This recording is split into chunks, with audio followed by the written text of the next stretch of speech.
Texas parents arrested for leaving their 6-month-old baby alone on a popular beach. This after claiming that they just lost track of time while they went for a walk. Officers responded to Miramar Beach in Florida after reports of an unattended infant last Friday. Witnesses told police the baby was left alone while the parents were wandering around the beach with their other kids. According to the Walton County Sheriff's Office, Sara and Brian Wilks allegedly left their baby underneath a tent for about an hour. Police say the couple admitted to placing the baby under the tent to take a nap before leaving with their other 3 kids for that walk. First responders confirmed the baby, seen here in a photo taken on the beach, was not in distress and the vitals, thank God, were normal. DCF did take the child into custody pending the arrival of the family members traveling in from Texas. Now, Brian and Sara Wilks are now defendants. They were arrested, charged with child neglect without great bodily harm. They were both released on $1,000 bond the following day. So this morning we're wondering, how does this happen? Let's bring in retired FBI Special Agent Jennifer Coffin-Deffer and private investigator with Black Ops Private Investigators Manuel Gomez. Good morning to you both. Manuel, would you start us off, please? How's this happen? It's just mind-blowing. First, I want to say that person that found the baby was a hero. And thank God for people like that that pay attention to, children that are left alone. That child was in a tent, all right? And some of those temperatures in those tents, believe it or not, can get up to 100 degrees. So the fact you left that child alone, it blows my mind that they were only charged with felony in the 3rd degree for child neglect. No, they should have been charged as well as felony on the 3rd degree and child abandonment. That child was abandoned for an hour. There is no excuse for leaving a child. And the company that she works for, that she's the regional president of, I'm sorry, they need to rethink about who represents the image of healthcare. And it's not that mother, Sara. Jen, to you next, please. How in the world does this occur? Well, I would wager that alcohol is somehow involved here. I mean, the lack of judgment in this situation is just unbelievable. I agree with Manuel on this. First of all, we've also seen this in other situations where you have an otherwise sort of normal individuals abandon their children in cars. They go into places, I just went into the restaurant for an hour. I thought they'd be okay, and they end up dying. We had a recent situation with somebody who left their infant on a boat, and I believe that baby passed away. So in these situations, it's just a total lack of judgment. Really is. Manuel, we talk a lot on this show, and Jen, you as well. We ask you both for safety tips often, and Manuel, you especially. And the thought that occurred to me, of course, like you said, the Samaritan, thank God for her that she noticed the baby and alerted authorities. But weren't these parents afraid of kidnapping? Like, I mean, I can't imagine taking eyes off a 6-month-old baby and going for a walk, who knows how far away, and not worrying about your innocent child being kidnapped. Manuel, I'd love you to weigh in on that, please. Well, clearly they did not care about kidnapping. Think about it. And like Jennifer said, I believe alcohol was involved in this. They had no common sense. And again, it's unconscionable. I don't know a mother that would leave their baby on a beach alone for an hour. I don't know any mother like that. I mean, you would keep that baby stuck to your hip, strapped to your chest, and even if the baby was sleeping, passed out, the baby would be with you. The fact that they did this, it just shows their cavalier attitude. And the other thing that I find insulting in this case is you give $1,000 bail? Come on, Julie. What kind of message are we sending to the public that she got out on $100? Because you and I both know you only got to pay 10% of the bail. That bail should have been at least $20,000 or $30,000 because this was a felony, and this needs to be sent a clear message. This type of behavior we don't tolerate in America.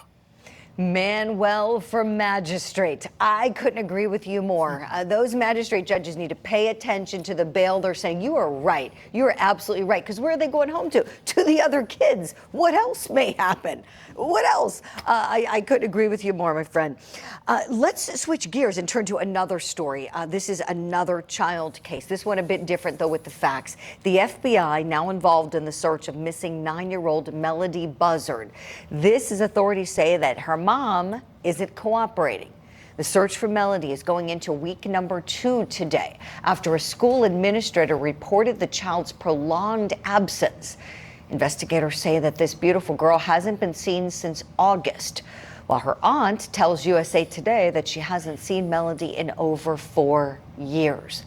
Here's a portion of the statement released by the Santa Barbara Sheriff's Office Monday saying, quote, "At this point in the investigation, Melodee Buzzard remains uncooperative and has not provided detectives with any information about Melodee's current location or condition." The primary goal of this investigation is to verify the location and the welfare of Melodee Buzzard and to ensure that she is safe. So let's talk about how investigators find Melodee. Agent Coffindeffer, our team has you to thank for flagging this story. We saw it on your Twitter. You do such a great job of profiling these cases with missing kids, and now we see the FBI's joined in the search. This is getting really big. Talk to me here. What needs to happen in your view, please? Well, first of all, one of the biggest things is exactly what Court TV is doing right now, and that is keeping her face out there for the public, because I believe it's going to take public tips to find out whether she's even been seen. I saw a recent update this morning that on October 7th, she's actually been seen out of county. They believe she could be as far as Nebraska by this point. And this is critical for people. If you see something, you must say something, because that is probably how Melodee is going to be found. Wow, I really appreciate that, Jen. Manuel, I want to go to you here. Tell us what you would like to see happening in the search for this precious girl. I'm shocked that the police department is not utilizing Child Protective Services. Child Protective Services can force the mother to produce that child, can even get a warrant to do that. Now, if the Sheriff's Department can't do it, Child Protective Services, that agency has the power to do that. Why hasn't that been utilized? I don't know. And finally, there are no standardized regulations regarding homeschooling. Okay, across the United States, there is none. We need to have a United States standardized regulation. Number one, they must mandatorily check in with the teacher for 30 minutes, FaceTime, once a week. Number two, FaceTime meeting face-to-face once a month with a teacher, so we can ensure that educational standards are being met and that the child's welfare is okay. Unfortunately, nowhere in the United States do we have a standardized regulation regarding homeschool. And this is why thousands of kids go missing.